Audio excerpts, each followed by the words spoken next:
afternoon, everybody.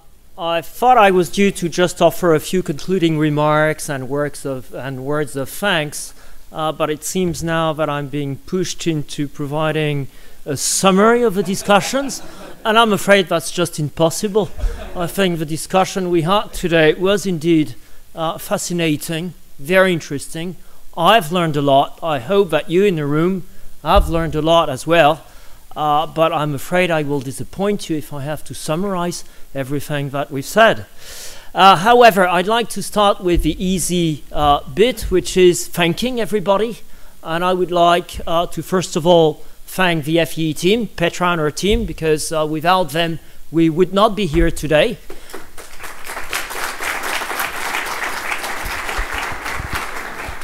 I would like to thank all our speakers today. I'm not going to thank Thomas and Alexander, I think. They've been thanked quite a number of times during the day already. So I think they had all the thanks they deserved. But you, the audience, I think should be thanked as well, because it is important that you come here to Brussels and engage in these discussions with us. So having thanked, I hope, everybody and not forgotten anyone, I would like to maybe share with you a couple of notes I took during the session on the things that I think we've learned today. Well, it appears the one thing that I found striking in the discussion that maybe I think member states seem to be in favor of having principles now rather than standards, which I found interesting actually, because at FE we've been for a very, very long time supporting what we've called high quality principle-based standards.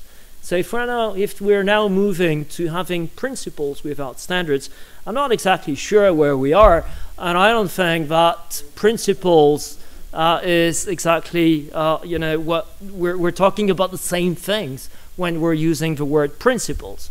I think there are a number of good news in this, which is that principles would indeed, I think, help move all the member states in the same direction. We're not yet there. And I think principles would really bring everybody toward more transparency and comparability. I think it would help setting the goals, and the goals are important.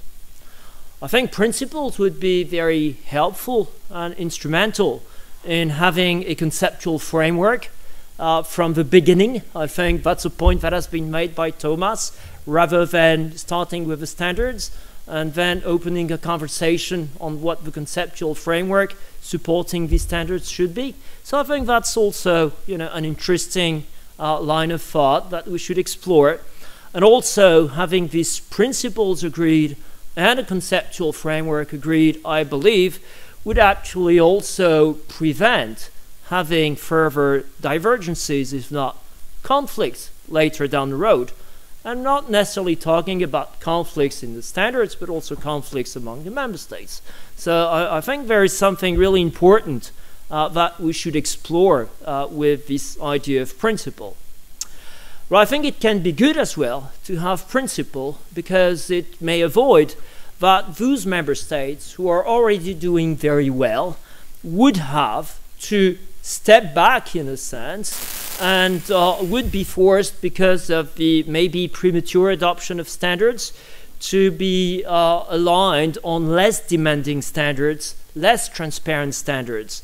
So in that sense, I think the first step of principles would be important, because forcing people to do less is definitely not an option, especially in some of the countries we've heard about today that I think are doing tremendous efforts to bring their public finance in a better situation.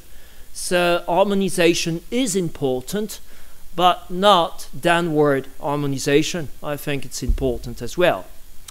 But I think I also heard a kind of worrying dimension in this whole debate on principles, and we should just note that for further thoughts, maybe, because I think there is a less good news in that, in the sense that if now starting to talk about principles instead of standards is a way of postponing difficult decisions, is a way of avoiding international standards, is a way of avoiding having binding standards at all, well, that's not a good news.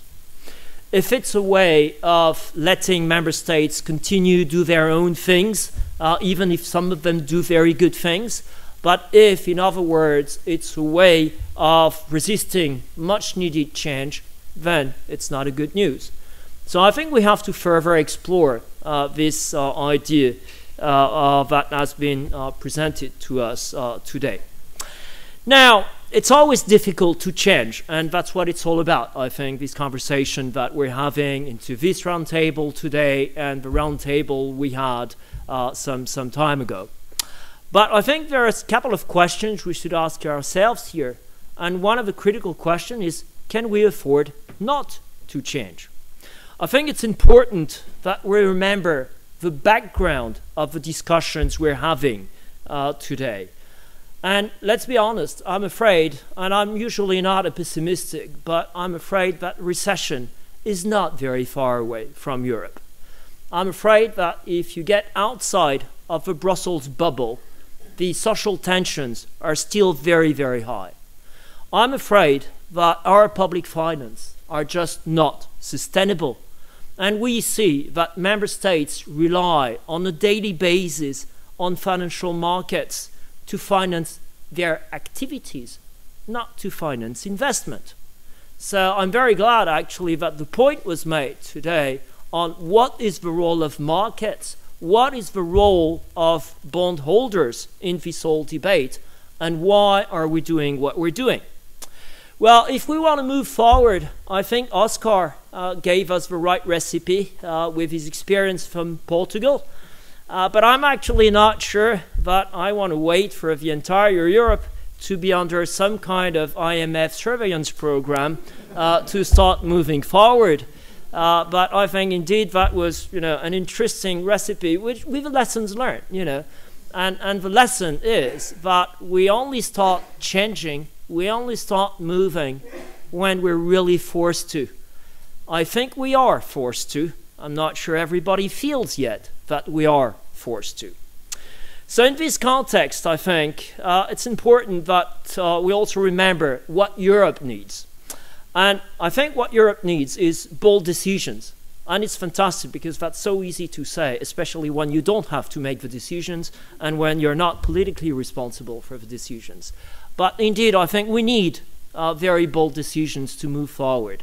And one of these decisions, I think, if we would be living in an ideal world, would be to have one set of standards. That would really ensure comparability and flexibility, because this set of standards, as we say in FEE, would be a principle-based set of standards.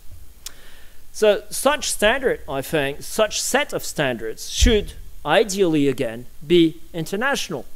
That would avoid further isolating what I would call Fortress Europe on the global scene, because the bonds we've been talking about, they're also bought and growingly bought by people who are actually outside of Europe. And I think that's really something we should keep in the back of our mind.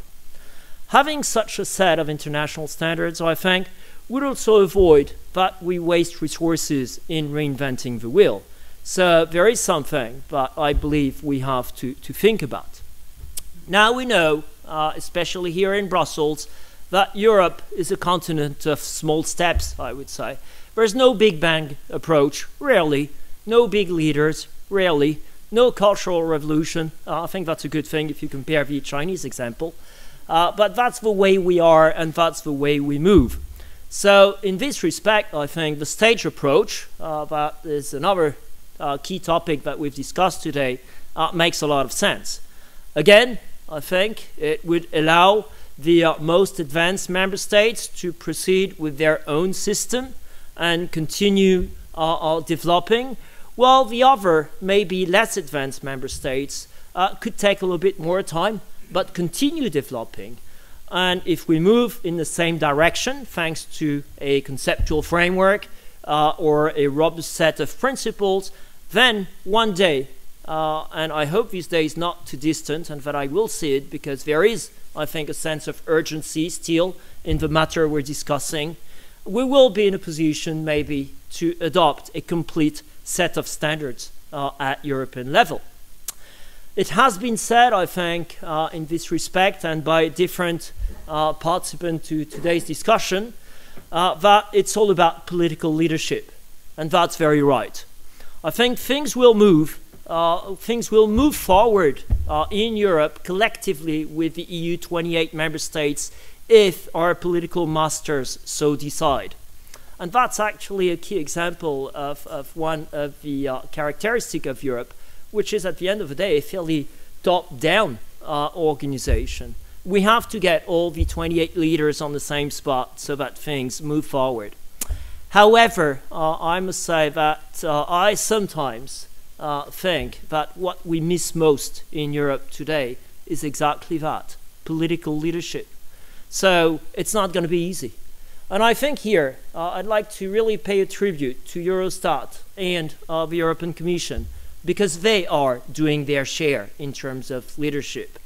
The same is true, I think, for a large number of colleagues coming today from national administrations.